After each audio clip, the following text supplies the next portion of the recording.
you guys remain on mute until we go ahead and have time for that. So with all of that said, welcome to Prevention 101. This is part of the Prevention 101 series. In this series, we're going to uncover some important need to know topics and background information that is relevant to the prevention profession. So in this particular course, we're going to cover topics that include the history of prevention policy within the United States and how that correlates with the continuum of care, and how we can use this information to not only be more competent in our prevention efforts, but also to understand the impact that past prevention initiatives have had on communities that we currently partner with, or that we may want to partner with in the future. We are going to cover, we're going to have some active participation in this course. So I highly encourage everyone to take part in the breakout rooms that we're going to have, the discussions that we're going to have within the larger group, as well as take the time to gain the wide range of perspectives that are available within the group and develop your networking and active listening and speaking skills. So with all due, let's go ahead and get started with the presentation. So the objective for this course is to basically provide an overview of policies and history of prevention policies, like I said before, in the United States, with the current state of prevention policy that we have right now, not only within the United States, but also within Connecticut. So we'll touch on some of those initiatives that we currently have, as well as the interconnection of these laws to how prevention operates within the continuum of care. We'll go into a deeper dive of what the continuum of care is. If you don't currently know what the continuum of care is, we'll kind of dive deeper into what that is so that you kind of have a base level understanding of what the continuum of care is. We're also going to highlight the responsibilities of the prevention professional in ensuring adequate knowledge and equity and providing services to communities which have been most affected by past prevention policies, as well as discussing ways in which the prevention profession is valuable to communities and ways in which we can build stronger communities. So our agenda for today, we're going to cover topics such as the history of prevention in the United States, prevention and cultural equity. So what are our responsibilities? The continuum of care. Within the continuum of care, we have prevention and promotion. So we want to also cover where is the overlap between prevention and promotion and where do we go from there. Just kind of a little bit of a side note as well. A lot of these topics, if you are interested in your certified prevention specialist certification, we will be covering a lot of things that are covered within the study guide for the certified prevention specialist exam. You don't need to take notes, as all of these will be provided for you at the end of the presentation. But a lot of this has been taken from the study guide and is very important information to know for the exam in order to gain the competency necessary for that exam. So evolution of prevention education and strategy. So a lot of our prevention education and the strategies that we currently use within prevention have been developed over the course of since the early 1900s, starting in the late 1920s with the prohibition of sale and manufacturing. Ironically, this is called Prohibition. A lot of people will know that this was the prevention of sales and manufacturing of alcoholic beverages. And this was done to reduce crime, corruption, and other unlawful social acts. Now, this was done to prevent the sale and manufacturing of alcoholic beverages, but it did not stop people from making alcohol or other substances within their own, for their own private use. So we skip ahead to the 1950s, and that's where we see more the strategies being evolved were scare tactics and education through things like scare films and different speakers coming in and telling people this is your mind on drugs and this is where we get the whole scare tactic way of developing prevention education. Obviously, we've come a long way in our prevention education from using scare tactics. We don't use scare tactics anymore, or a lot of our tactics have moved away from using scare tactics as a means to educate populations and our partner communities about the use of substances through scare tactics. I kind of want to jump ahead a little bit because a lot of the information we currently use and stuff is through some of the decades are going to be similar. But coming up on the 1990s, that's kind of when we started to develop community-based environmental approaches. This is where you started to see more media campaigns, culturally sensitive campaigns. For those of us who grew up during I'm a 90s baby, so I grew up during the time of seeing things like Dare, different media campaigns and having speakers come out. So some of those things started to come up and evolve around this time, as well as we moved into the 2000s and the 2010s, we started to see, and current times now, we started seeing more evidence-based approaches and content-based approaches evolving as we move into what we have current times of strategic planning and needs assessments, evidence-based practices, developing prevention as instead of a crime-based problem, as instead a mental health-based problem that we need to address as something that's mental health based as opposed to something that is criminal or crime based. Moving forward, I'm going to take a brief history of the policies that directly affected the timeline that we now look at when we look at the policies of the United States. So each of these policies had a major effect on the way we handle substance prevention in the United States. So we had a profound effect in the criminalization of different ethnic and socioeconomic groups throughout the history of the United States. So the Harrison Act, which started in March 1915, was basically the regulation and taxation of the production, importation, and distribution of opiate products. However, the Harrison Act was also notorious for targeting Chinese American and other Asian American ethnic groups, as opium had previously been imported from China and other parts of Asia during this time. Starting in the late 1920s is when Prohibition had started. And as we talked about previously before in initiatives for prevention of prohibition, this is also when we were prohibiting the use of alcohol, but we were not necessarily preventing the manufacturing of private home production or personal home production of alcohol, but we were preventing the sale, manufacturing, and transportation of alcohol. During the late 1930s is when we have the Marijuana Tax Act. During this time, marijuana had been attributed to crime and socially deviant actions, which were also at the time deemed to be what was called Mexican. At the time, that was the group that was commonly associated with the use of marijuana. During this time, we know that the Great Depression was also happening. Mexican Americans at the time were welcomed. However, they became an unwelcome surplus during they were previously welcome before the Great Depression. However, as jobs became more scarce during the Great Depression, they became an unwelcome surplus.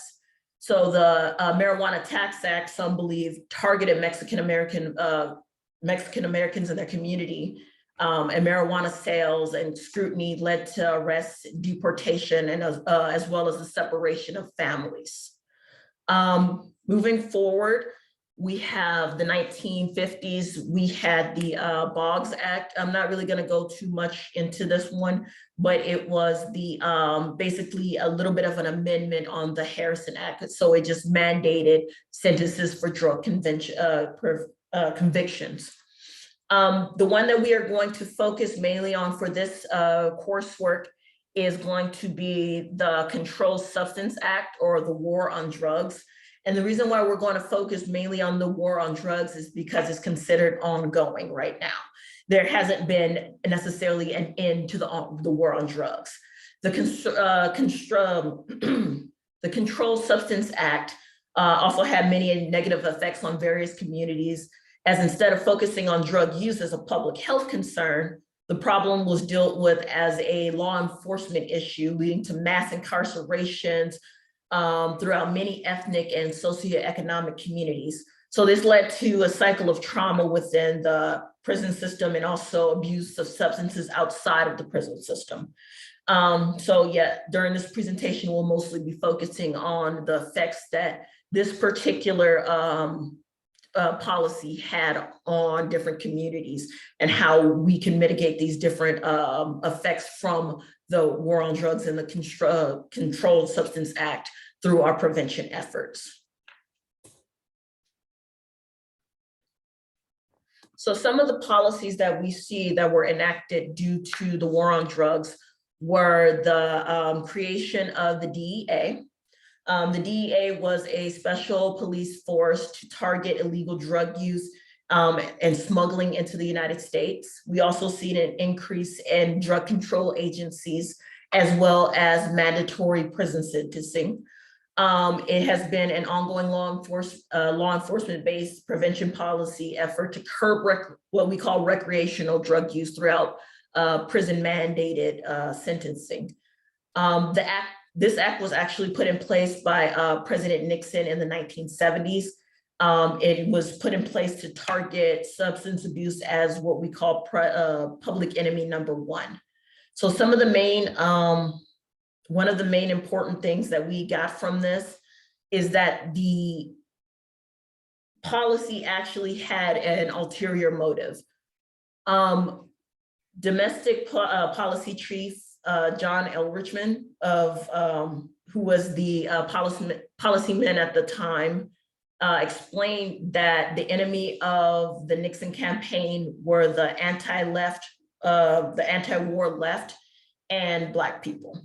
So one of the famous quotes from this was, and I'll just go ahead and read that off, is, "We knew if we could get the public to associate the hippies with marijuana and Blacks with heroin, then criminalizing both heavily, we could disrupt those communities.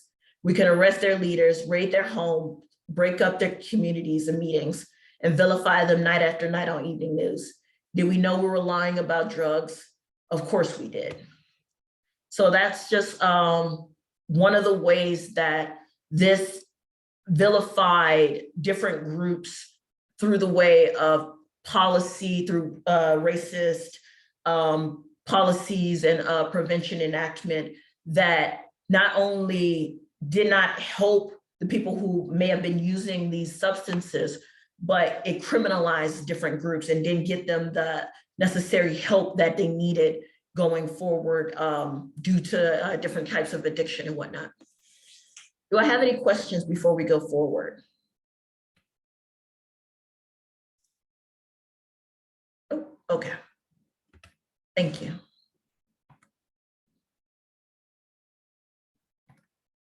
Oops, sorry. So one of the consequences, some of the consequences that we got from the war on drugs, we see from the data provided on this graph. And this is a graph that we got from the Sentencing Project. If we look at the start of the graph around the 1970s, and that's when the war on drugs was kind of, I'm gonna call it the war on drugs now, because it's kind of, instead of Controlled Substance Act, it's now referred to as the war on drugs. We see that it was enacted around the mid to late 1970s. If you look at the graph during the mid to the late 1970s, that's when we begin to see a significant increase in federal and state prison population.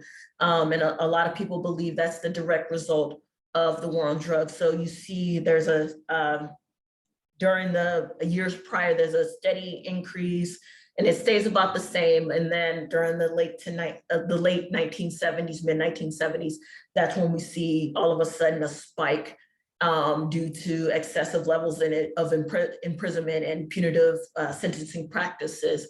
And a lot of these had a direct impact on vulnerable and socially excluded groups, especially lower socioeconomic status and people of color, and even women, both white women and also women of color, white women at the time were also considered people who were socially excluded because they didn't have technically as many rights back then as they do now.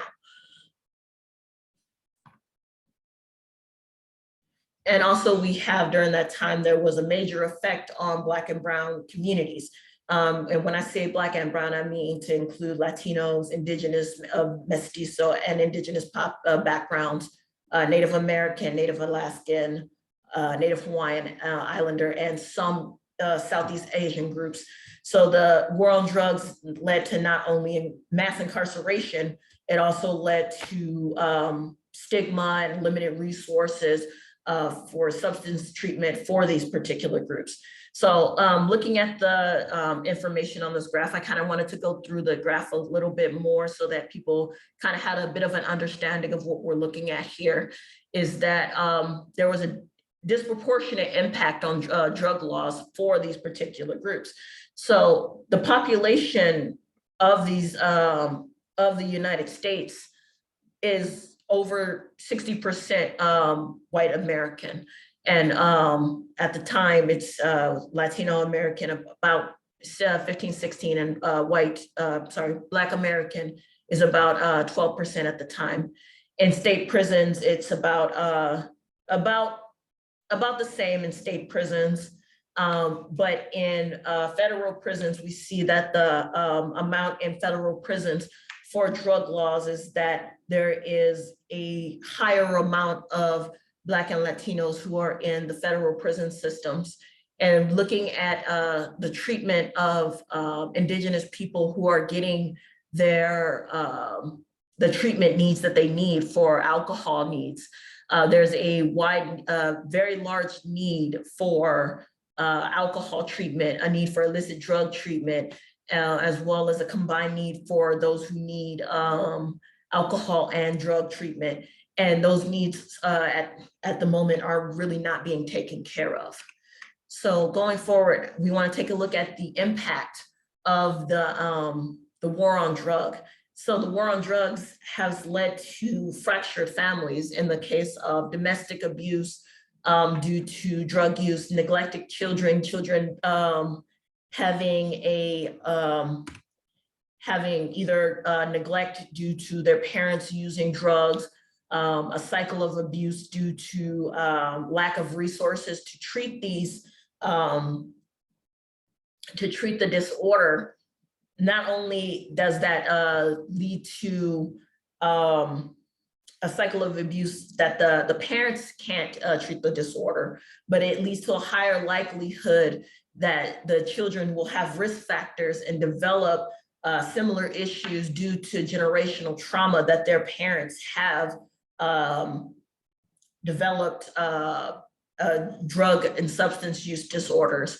Lack of resources to promote healthy lifestyles will also lead to generational trauma within that community, because if there's nothing to treat that and there's a cycle of going in and out of the prison system, there's a cycle of no resources to treat the substance disorder due to going in and out of the prison system due to substance abuse. It's a never-ending cycle. And then limitation on socioeconomic mobility. Due to being in and out of the prison system, there's a record of incarceration and drug use, which will lead to limited socioeconomic mobility, which, as having a record of drug use on your or having a criminal record will lead to not being able to get into higher level jobs because of a criminal record. Having a record of drug use leads to not being able to provide generational wealth to the next generation of the family. So it leads to a net, like I said, a cycle of abuse that the community can't really, it's harder for the community to break away from. So you have those risk factors available, as well as a limitation on civic ability, because in some communities, it's doing drugs or having a criminal record limits the ability to vote in some. And some people call this new age Jim Crow laws, because it puts a limitation on their ability to have these civic abilities within that community. Excuse me. So drug criminalization and the substance prevention. So some people are afraid of drug stigma and the ability to seek assistance in fear of imprisonment or deportation or the removal of their family. So some people view drugs and substance use as a criminal problem, and it's not necessarily a criminal problem, it's a public health problem. The sooner we can view the war on drugs as a health problem instead of a criminal problem, the sooner we can work to destigmatize drug use, the sooner that we can work to fix things, the risk factors of that would lead to imprisonment and the constant cycle of abuse that would lead to constant deportation, that would lead to constant imprisonment, or the risk of reuse or re-addiction and child abuse, removal of family. With this also comes the probability of using drugs within the system is the contribution to overdose, death, HIV, hepatitis C, infection. So addiction is not only public health, it's a concern of, drug use is not just a concern about just drug use, it's a concern about all public health use, whether that is contraction of overdose or STD contraction, criminalization, all of these things interconnect. So one of the next things I want to cover is going to be decriminalization. What can we do to decriminalize the system that we work within to move towards a way that instead of criminalizing drug use, we can work within a system that does not stigmatize drug use as a crime, but as a public health issue. So before we can do that, we have to understand the difference between decriminalization and legalization, as they are not the same thing. Decriminalization is the act of removing criminal sanctions, so that excludes charges of possession of excess and quantity of a substance with intention to sell, or in some cases, violence connected with possession of a substance.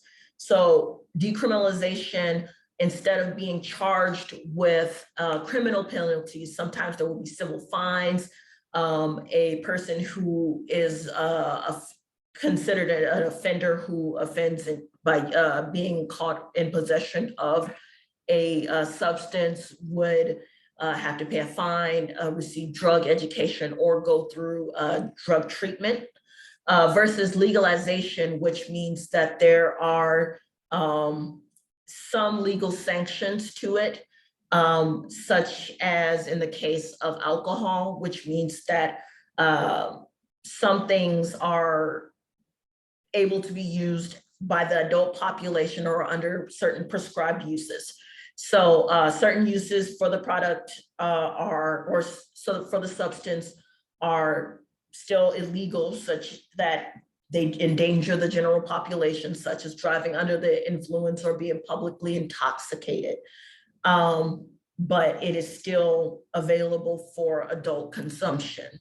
So I want to go and ask everybody, and either you can come off chat and speak about it, or you can put in the chat. Does anybody think that there are any benefits to decriminalization?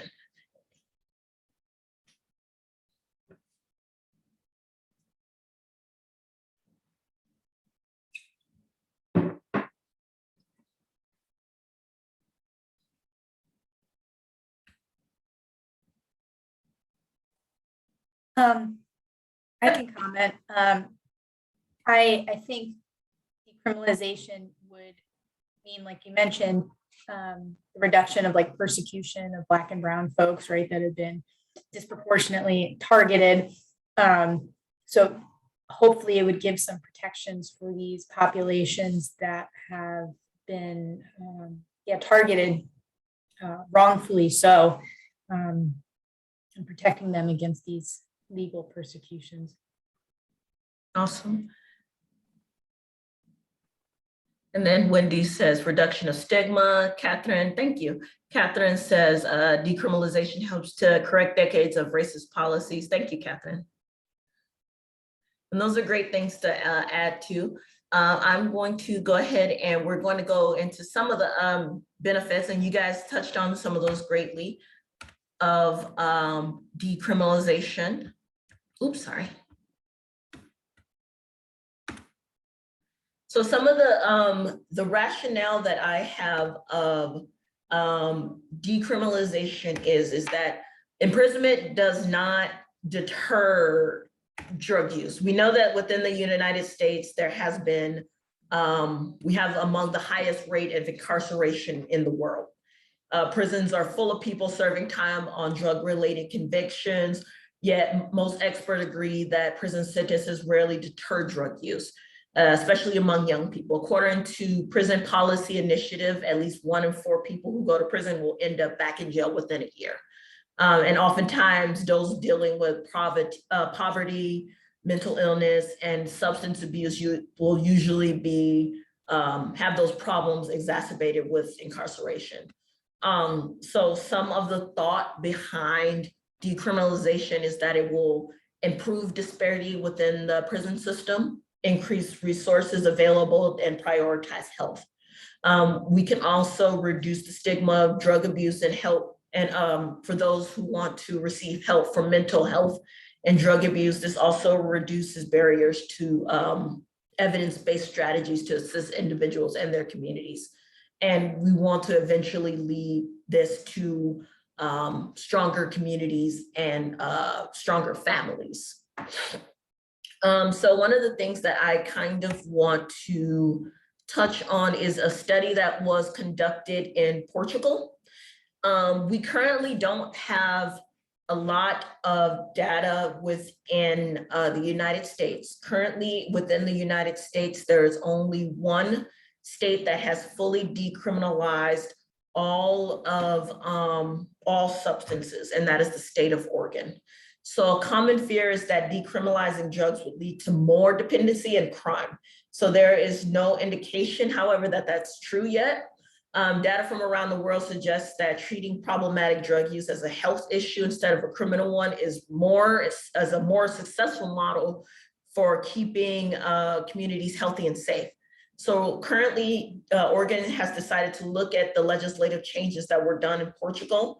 So looking at this data from Portugal, we can see that they have currently had a decrease in overdose death, HIV caused by needle sharing from drug injection, as well as a decrease in drug-related incarceration. Currently, the US is, substance use is not decriminalized at the federal level. There are 13 states that have moved to decriminalizing marijuana use, as well as quite a few states that have moved to legalizing marijuana use. So far, like I said, Oregon is the only state that has decriminalized low-level drug possession. And that's, when I say low level, that's low level with the intent for personal use, not decriminalizing drug possession with the intent to distribute for sale. However, right now, there's currently not enough data yet to form an analysis to move legislation to the measures that Measure 110 has resulted in drastic reduction. Measure 110 is the legislative action that Oregon has currently put into place for the decriminalization for low-level drug use. So that measure has currently been put in place since the end of 2020. So it has been put in place to increase harm reduction access, reduce drug-related arrests, which currently has been done, but it's still been being put into effect to collect more data. So currently our role as prevention professionals is to increase the knowledge of community and public health through the promotion of health initiatives, and also to decrease behaviors and risk factors which place our communities at risk of development of drug-related use and dependency. So this includes the resources that we have available at our disposal to mitigate use and addiction. So right now, what we can do right now is just kind of think about this, like what can we do to mitigate the issues that we currently have, and that might be learning about new policies that are coming about and how we can learn about new policies, what we can do to successfully move towards a model that doesn't criminalize people, that reduces stigma. Maybe we're not ready for full decriminalization, but maybe the destigmatization of drug use is what we need right now. And going forward, obviously, I don't want to paint that decriminalization is the end all be all, it's the grand picture of everything. Everything has its pros and cons. However, I do believe that because our field is evidence-based, that it's important to explore all parts of a solution that we may want to consider and how we mitigate problems in order to make things feasible. Decriminalization is one part of something that I believe it will be important for our field to learn about, and going forward, that may be a good option for our field to learn about implementing into our evidence-based practices and strategies. However, we don't have enough data to fully support this yet. So it is important for us to make fully informed decisions for our populations. What we can consider is some of the consequences that could occur with decriminalization, which right now would be the reduction of prices and increased demand for drugs due to limited legal consequences may result in the reduction of prices and available drugs on the market, which in turn may increase the availability of the substance to the community. Secondly, treatment infrastructures must be in place for decriminalization efforts to be effective. So if we don't have resources available to treat individuals who are using and abusing substances, and no resources are available to educate on the harmful effects of abusing substances, then decriminalization will result in a community that is using substances while not resulting in mandatory prison sentences, which could result in unsafe conditions, overdosing, and long-term addiction. Lastly, to kind of tie in to the safety issue, is that cities like Portland, Oregon have begun to offer safe use sites for harm reduction, which means that this does not, that not everybody will necessarily use them. So we run the risk with decriminalizing certain substances that people will still use substances, and that they will put themselves or others around them in danger. So considering things from both sides, we have our pros, we have our cons, and this is what we need to make an informed decision about any of our evidence-based programs that we have going forward. Always consider both of those when we make our strategies. So really quickly, I want us to kind of have a bit of a discussion. I have 2 discussion questions, and I'm going to ask my other 2 moderators. We're going to do some breakouts, and we're going to kind of go over some questions about some of the stuff that we currently have learned about, and also kind of touch on a little bit of what we might be learning about in the next section that we're getting ready to go into. So If I can, I would like, that looks good, David. David's going to push us into some breakout rooms and we will be there for 20 minutes.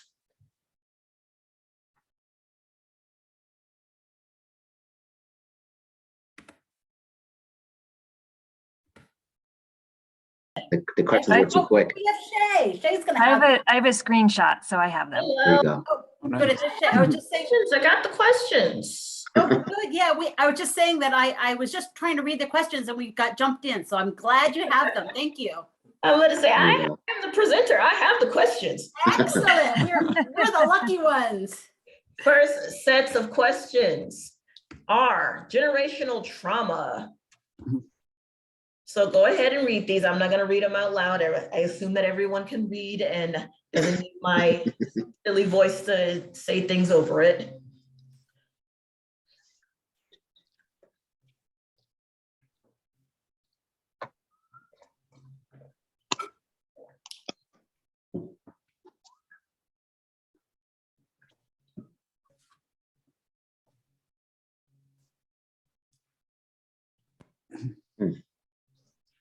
Let's see, read it again. Yeah, it might help to read them out loud. Would anyone like to, because I don't know, I seem to process better when I hear questions. I will read them. Sorry for my. Okay, thanks. All right. Generational trauma. Families and youth are dealing with the trauma of, substance abuse and policies that have directly affected themselves or loved ones, whether through domestic violence, abuse, incarceration, separated families, etc. What are some ways that you believe you could affect change in a young person community who handles these risk factors daily? How would you build transparency and trustworthiness in your ability to support this community, especially if you do not come from similar cultural, religious, socioeconomic status as your partner community?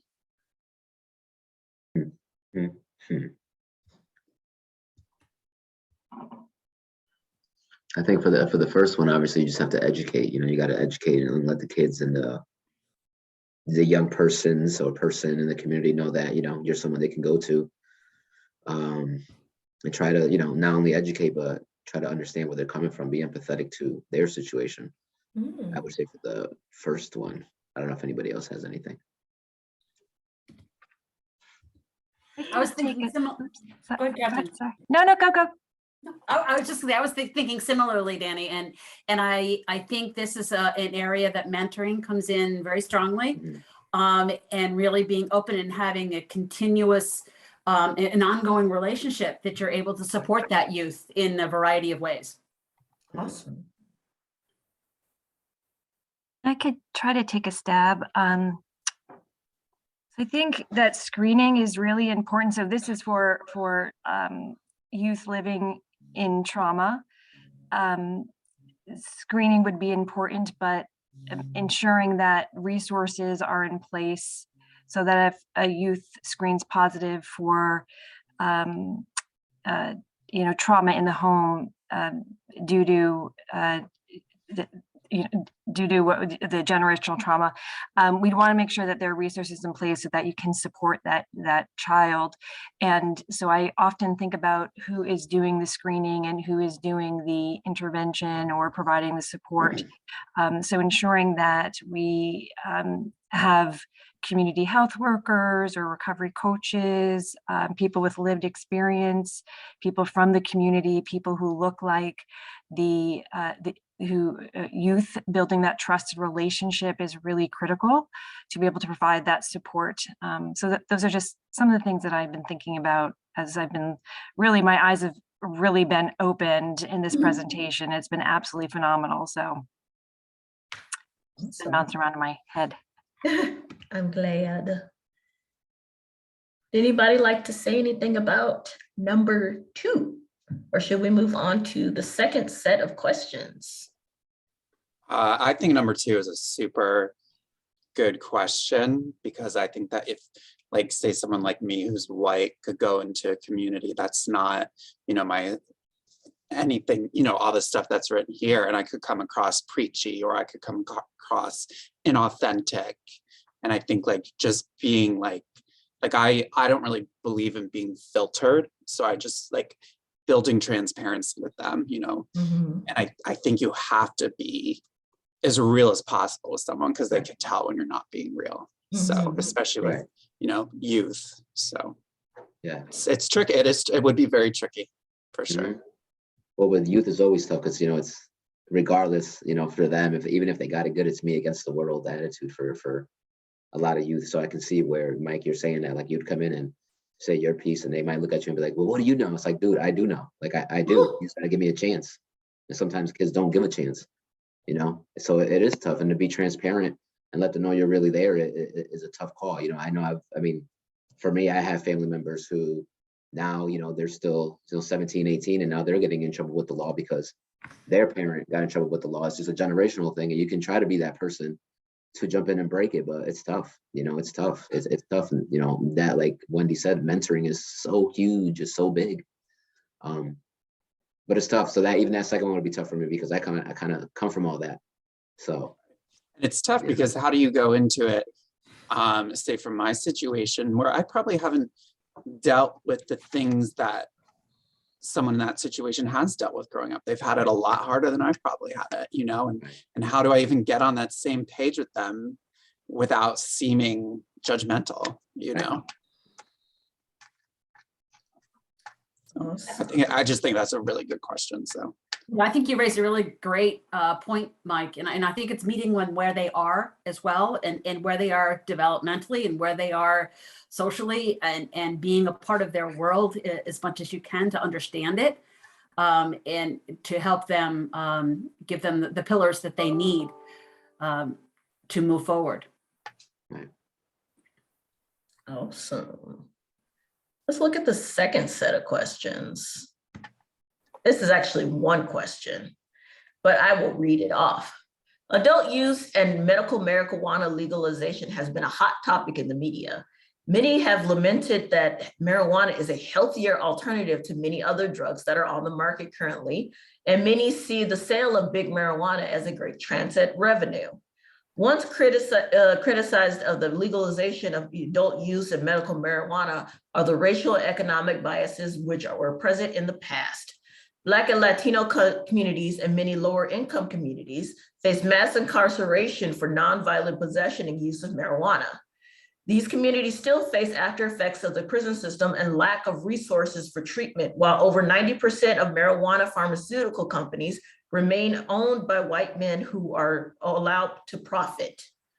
How can we as a profession promote healthy lifestyle choices across the lifespan, but also provide equity in this issue from the standpoint that engagement in this market could have socioeconomic benefits to certain communities that were denied through incarceration? very loaded question. Mhm. Thank you for that. Thank you for staying up late and making this question. I don't know. That's tough. Because, you know, like, I don't know. It's like, you know, obviously, like you said, obviously a lot of minority communities did go and get in prison for small amounts of whatever back in the day. But that you can't just make that okay now for them to think it, because mentally that's something that hit you generationally mentally no matter what. So you can't just be like, oh, now you can make money off it. It's like, yeah, but you know, my family upon family upon family, like you know, it's like a PTSD type of thing. So I don't know. a lot of hypocrisy involved with this question, because we were saying, no, this was bad. Oh, now it's okay. Like now you won't go to jail. Like there's a lot of hypocrisy. And I know that like when it comes to like equality and stuff, I lived in Chicago when it became legal in Chicago, and they made sure that they let communities of color have a certain percentage of access, because they had a certain amount of people that could sell marijuana. So they made sure that they did that. And that was obviously a good move because it was fair, but at the same time, there are the health consequences of marijuana. So I don't know. Yeah. This question has raised this to my mind, and I'm trying to think of which city it is. I want to say it's Portland, but I could be wrong, and that could be Seattle.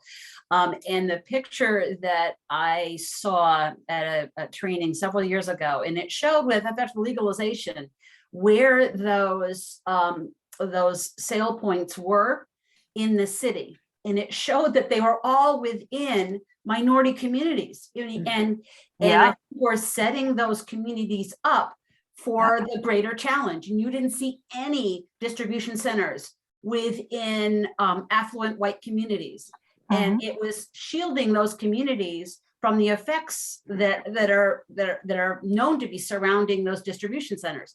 So I think, that there's kind of this dual-edged sword that, yes, we may be providing opportunities for the income, but along with that are the challenges that come along that are associated with it.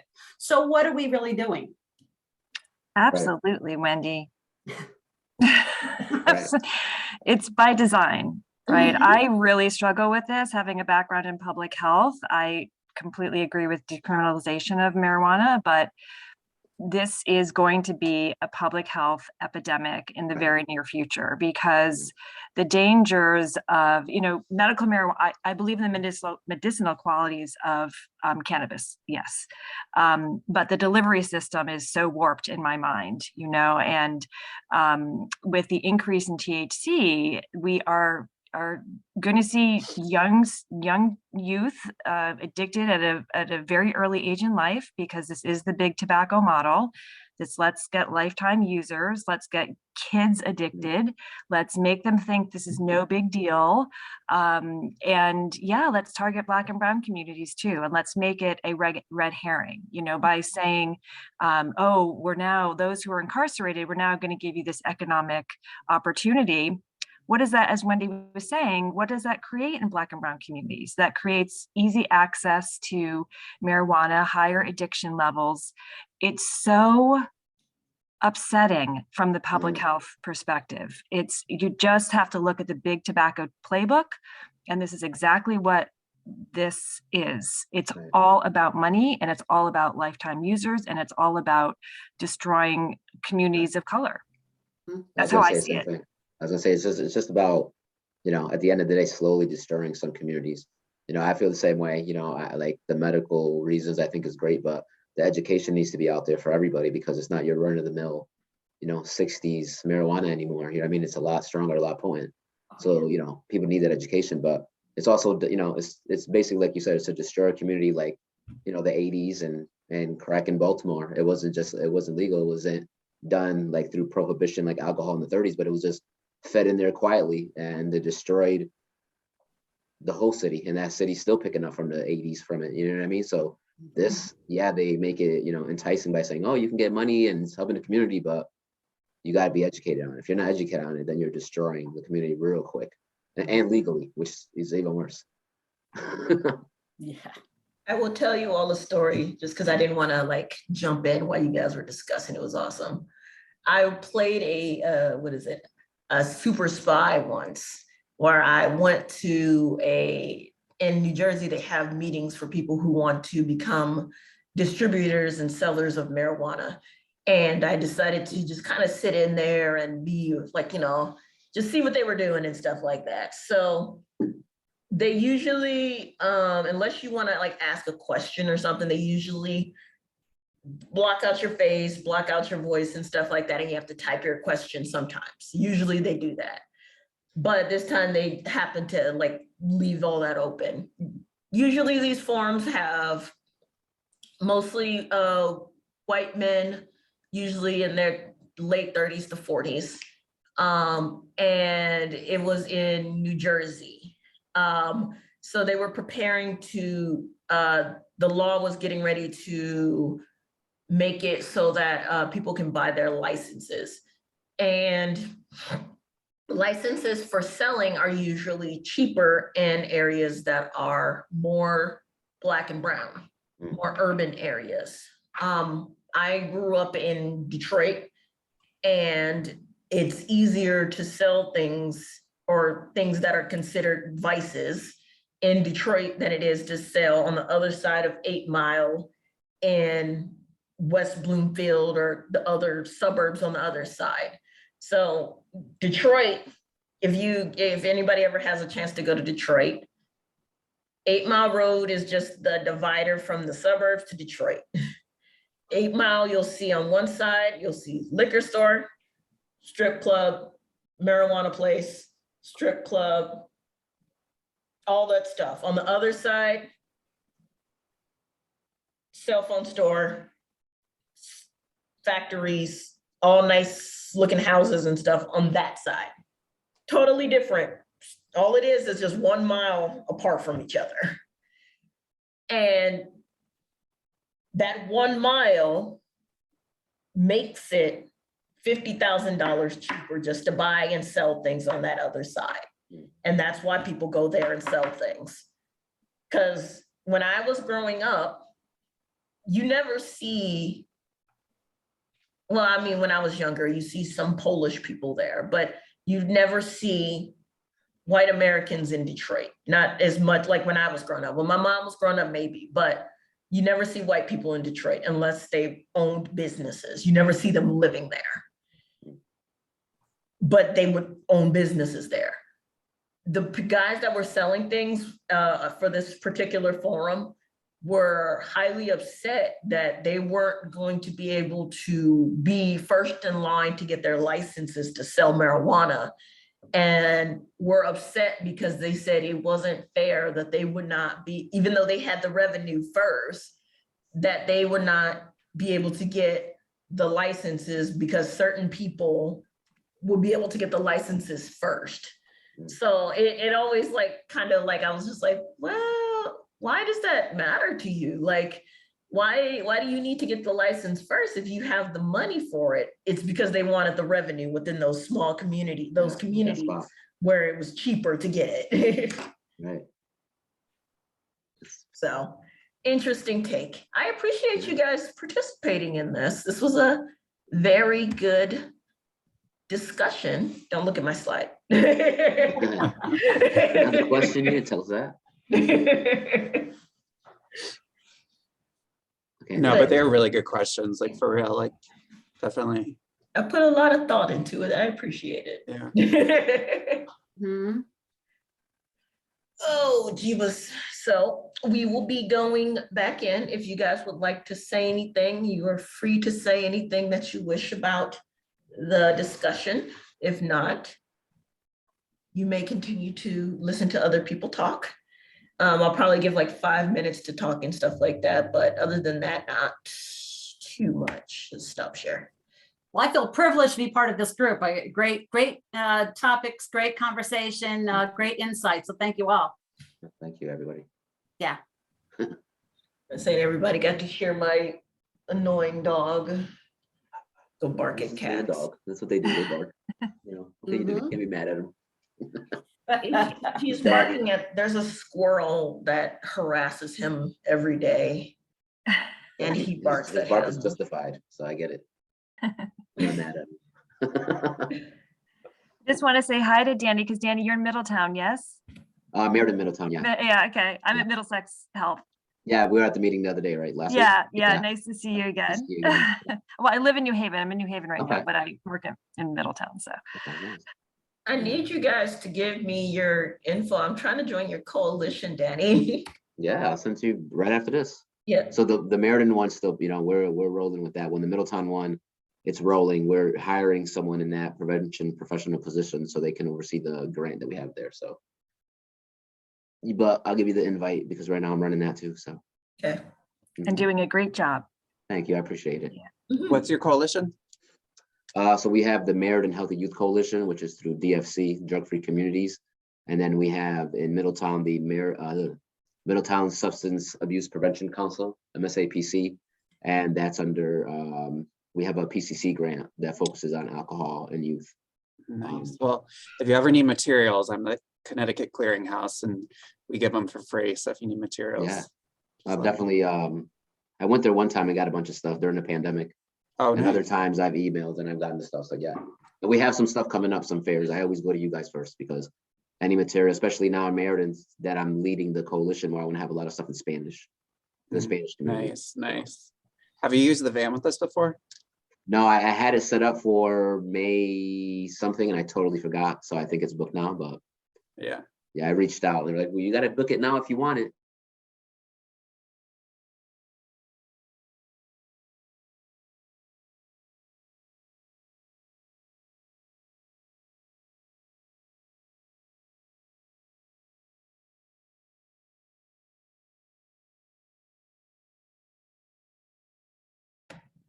Ken, are we good? Okay. All right, I hope everybody had some good discussions. I know my group had some great discussions and talks, and this was really great, and I hope everybody gained a lot of perspective, especially on the second question, on the second set of questions. So Hey Shay, can I just jump in real quick? Yes, Just yes, for go ahead. your view on your screen right now, we do see your That's the annoying. next Okay. the next slide in your notes section. Just wanted to make you aware. Yeah, that's annoying. Hold on. Hold on.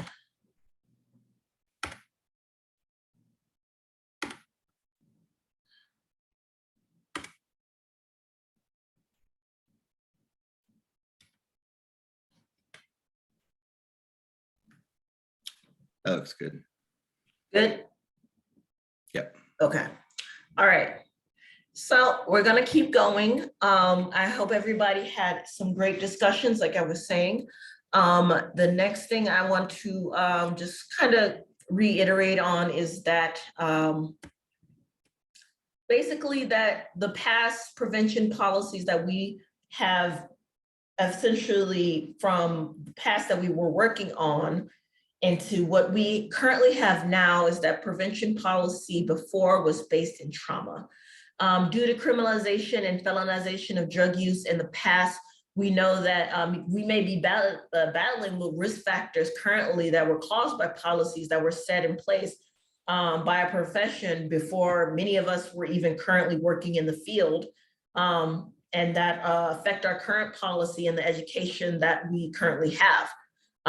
Some people may not have even learned about some of the things that were going on within the country or about some of the policies that we've currently had within the past that have affected our current health structure within our country. And a lot of these policies have had a major effect in how events have played out outside of our own control and how we interact within our own communities. But as professionals within this profession, we have an ethical obligation to acknowledge that while we may not have directly been responsible for any of these events and policies that have been set in place, effects of the past prevention policies that were put in place do have negative effects on our partner communities, and to acknowledge these issues that our partner communities may face due to systemic institutions that marginalized people of color and people of lower economic status have to endure during the time, and what their children and even grandchildren must now have to carry the burden of. Our field has definitely become more sophisticated in our competency and our professionalism and the scientific process that we carry out evidence-based practice and strategy to do prevention work. So we must apply what we know now to increase health and equity within communities. So some of the things that we have to do is promote and encourage healthy behaviors and promote protective factors in order to mitigate generational trauma, so we don't have to fight this uphill battle against all of the things that are coming down from the prevention, from the policies that we currently had to work with. So that's why I want to cover next is the continuum of care. So the continuum of care is an interconnecting system of public health services that we provide for community. They ensure that very few or no gaps at all are of care in a community to ensure continuity of care for any given health issue. In this case, substance use or mental health issues, so that there are very little very little or few gaps in any continuity of care.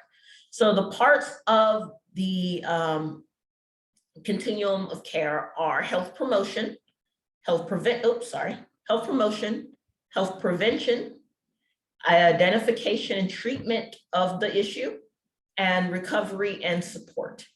The system isn't linear, so if anything, it means that you can go back and forth within the continuum, or it means that you can basically go within the continuum at any point in time. So somebody who is receiving treatment can also be referred to things that will prevent them from moving into the next stage of going forward into needing to moving forward into progressing into needing deeper sets of treatment of care. So not needing to be treated for overdose because they're being treated for the ongoing sets of the onset of addiction, as opposed to overdose and whatnot, or being referred to for getting education on promotion. So like I said, the system isn't linear, so it's meant to work as a system for the community rather than at an individual level.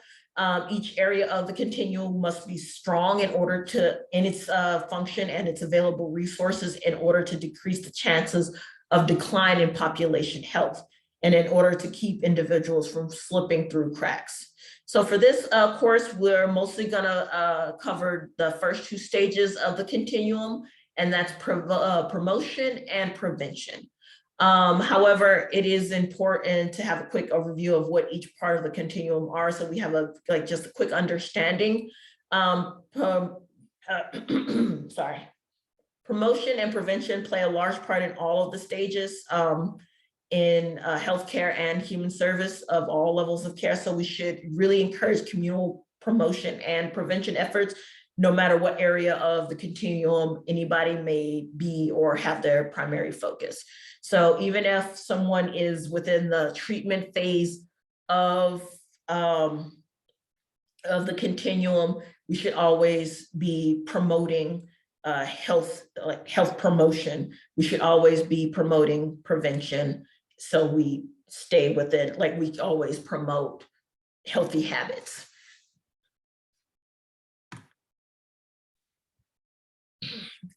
Next, what is health promotion? So health promotion supports governments, communities, individuals to cope with and address health challenges. So this is mostly done by building healthy public policies, creating supportive environments, and strengthening community action and personal skills. So the emphasis of health promotions is done through strengthening health promotion capacity by increasing finance and the infrastructure available for community health, promoting urban and rural health, building other healthy settings, and particularly in underserved communities within schools and workplaces, developing our health literacy and preventing the onset of possible risk factors, as well as building personal skills and capacity within the community. And prevention. So the mission of prevention is to basically prevent the formation of risk factors and to deter, within our field, deter the onset of substance abuse. So we have three different sets of types of prevention. So the mission of universal prevention, which is the largest set of prevention, is to deter the onset of substance abuse by providing all individuals with information and necessary skills to prevent the problem. So it's an entire population that is considered at risk and able to benefit from a prevention program. So within, for a universal prevention program, we could say that this particular school is a universal, prevention population. So it's an entire population. So it doesn't matter, it's not focused on any particular population within that school, but it's not focused on a risk, it's not dividing your population by risk factors, but it's formulating a population by all of those within that particular community. A selective prevention population it targets an entire subgroup, regardless of the degree of risk of any individual within that subgroup. And then an indicated prevention strategy, it identifies individuals who are exhibiting problem behaviors to involve them in special programs. So it targets those who are already using or engaged in other high-risk behaviors to prevent heavier chronic use. So for selected prevention, we could look at those who are beginning to show at risk signs for substance abuse. So those who are starting to exhibit signs of risk behaviors within our school population that we had for universal. For indicated, those who are already showing signs of they already have risk behaviors. So, and then we want to break them down by high risk behaviors and low risk behaviors. Those with high risk behaviors obviously are going to have the most priority within this population. Moving on, we want to know what is positive prevention. So prevention has a lot of identifiers within it. Prevention is trauma-informed, risk factor conscious, youth positive, and evidence-based. Some of the things we focus on in addressing prevention today is prevention as we know it today has great chances to be more inclusive, conscious, and evidence-based in the approaches in which we use in community intervention. Currently, prevention is a key tool in public health efforts, which we use to maintain healthy communities. We recognize that prevention and prevention efforts are a collection of culturally appropriate and evidence-based programs and strategies which prevent people and their communities from misusing substances and developing substance abuse disorders. We also use common data sets across service systems, which help to not only assess efficiency and promote accountability in programs, but also strategies that we develop. So we as prevention specialists or prevention professionals in general work with families, communities, organizations to reduce the stigma of mental health, the number of people who face substance abuse disorder. And we do this purposefully and masterfully. And our workforce has to be, like I said, trauma-informed, risk factor conscious, promote positive youth development and healthy communities, and do so in a way that is evidence-based and use evidence-based messaging that fits our population. So how do prevention and promotion intersect? Well, we have a couple different things that make them a little bit different, but within the continuum of care, prevention and promotion efforts are very distinct, but also have intersection that make them important assets to the prevention professional skill set. So we have things that make them, Things that make them similar is that they are both used to mitigate risk factors, and risk factors are things that prompt an outcome that we are trying to prevent, such as homelessness, poverty, low self-esteem. Those are considered risk factors. So promotion and prevention both seek to mitigate risk factors and promote overall health and wellness across the lifespan within a selected population. Both parts of the continuum of care take into account the current resources that the community has and seek to fill in the gaps of health education and literacy in order to create capacity and ensuring protective factors are adequately developed. A prevention professional may not have the capacity to run activities for treatment or recovery. However, we do have some necessary tools to facilitate promotion of healthy behaviors and prevention efforts through evidence-based strategies. So we can also form connections to organizations that do treatment and recovery in those sectors within our coalitions. and also maintain the continuum within our community and form those strong bonds that keep the continuum of care going.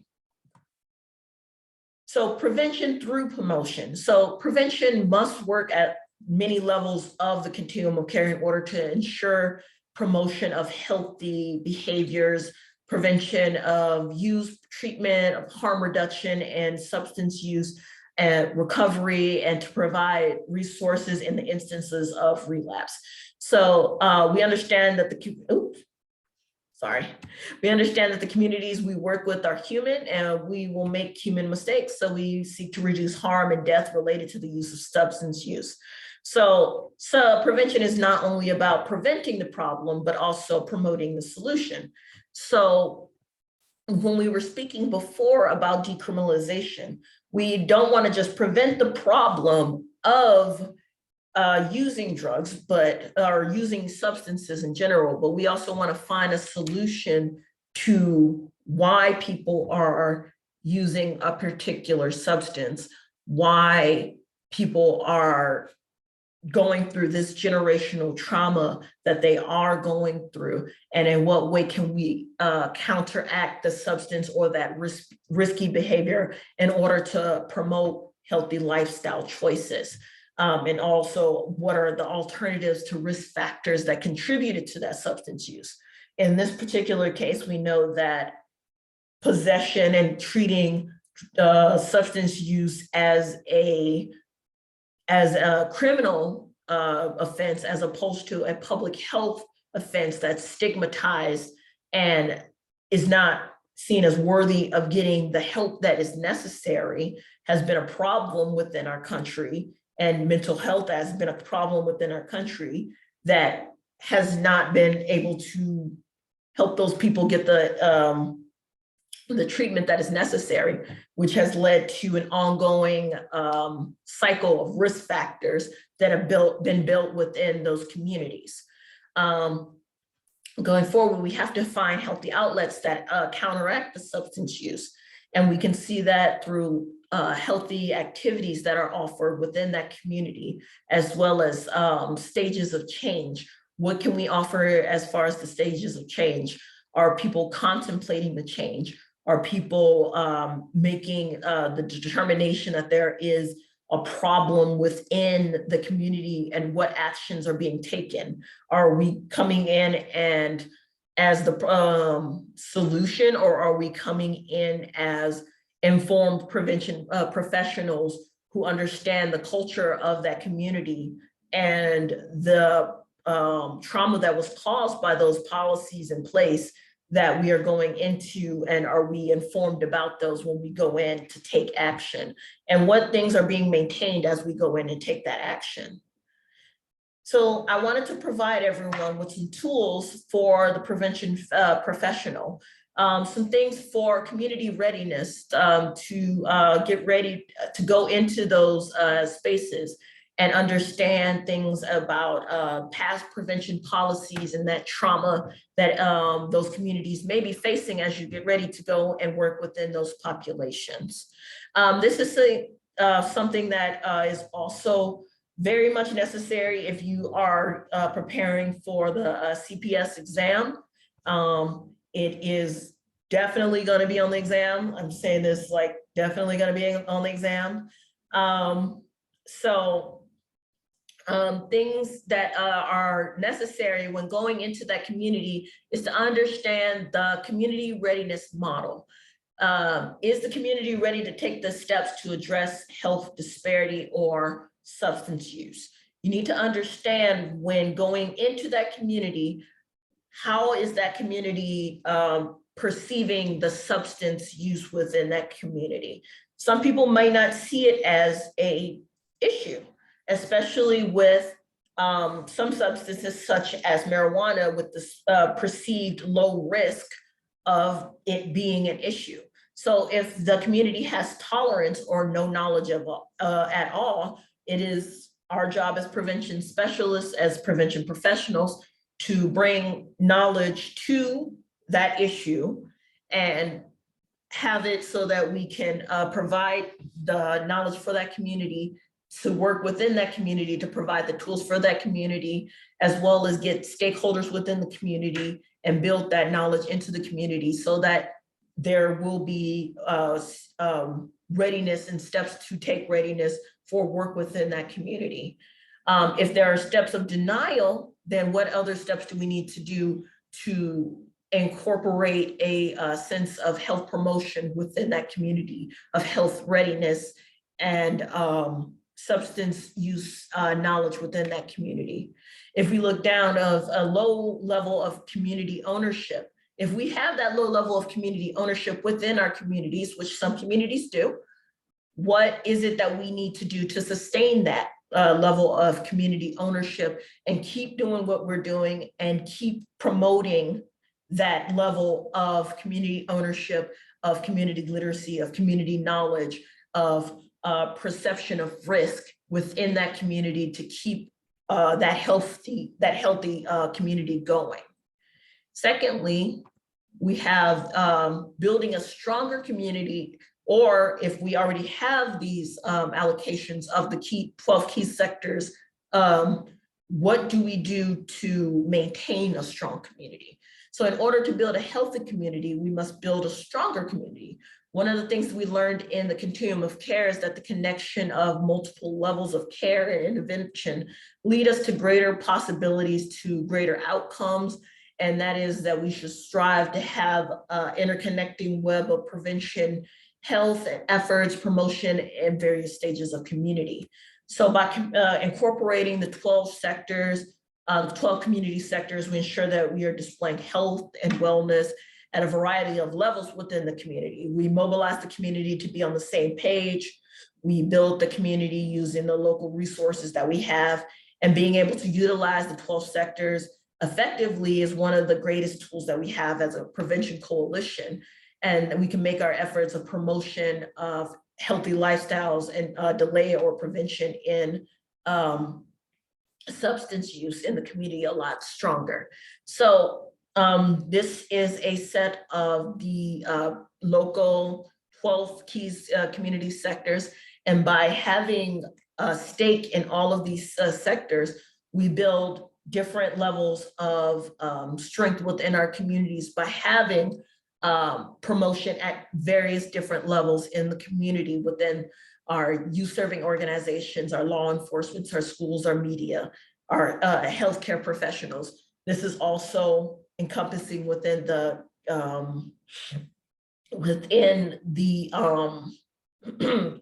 continuum of care, sorry.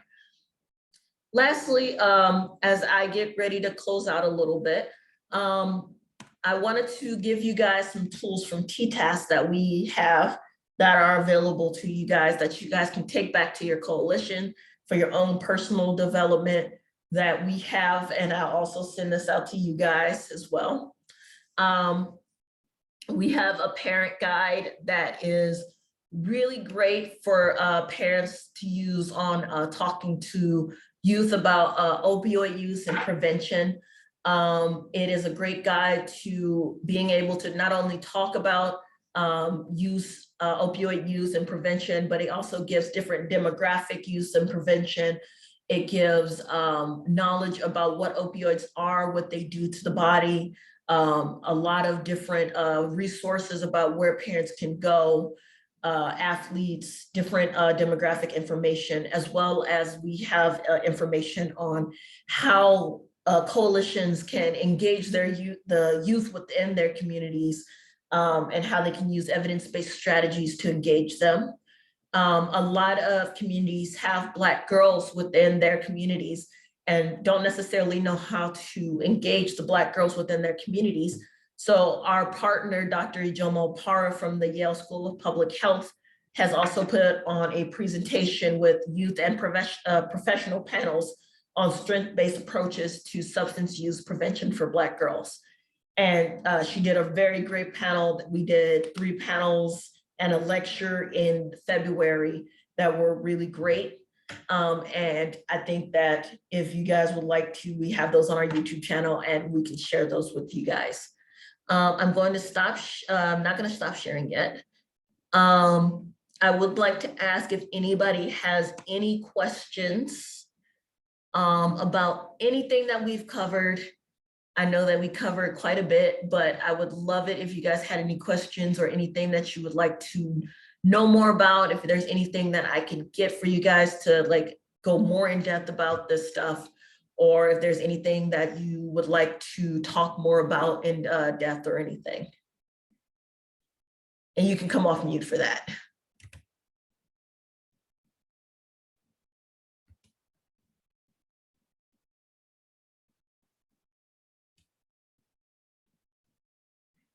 If not, then I have a survey. Ken put the survey in the chat.